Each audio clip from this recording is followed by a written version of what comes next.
नाशिक दौऱ्यावर आलेल्या राज ठाकरेंनी आजचा दिवस देवदर्शनासाठी राखीव ठेवला होता असं म्हटलं तर चुकीचं ठरणार नाही। प्रसिद्ध त्र्यंबकेश्वर मंदिरात जाऊन त्यांनी भोलेनाथाचं दर्शन घेतलं। यावेळी राज ठाकरेंच्या हस्ते महादेवाची आरतीही करण्यात आली। आज निवृत्तीनाथांच्या पालखीचा पंढरपूरच्या दिशेने प्रवास सुरू झालाय।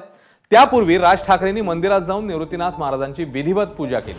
दरम्यान नाशिकमध्ये दिवसभरातल्या प्रवासादरम्यान राज ठाकरेंचं कार्यकर्त्यांकडून ठिकठिकाणी स्वागत करण्यात येतं।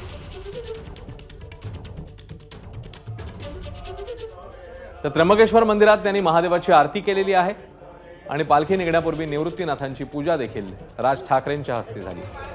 वारकऱ्यांकडून त्यांचा सत्कारही झाला। त्यासोबतच कार्यकर्ते देखील ठिकठिकाणी राज ठाकरे यांच्या भेटीकरता पोहोचलेले होते। त्यांचं जंगी स्वागत कार्यकर्त्यांकडून करण्यात आलं।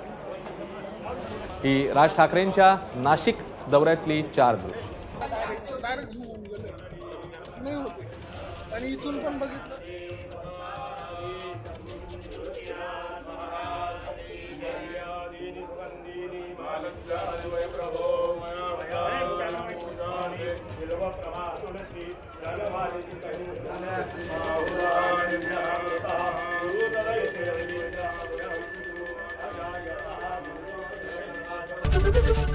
एबीपी माझा, उघडा डोळे बघा नीट।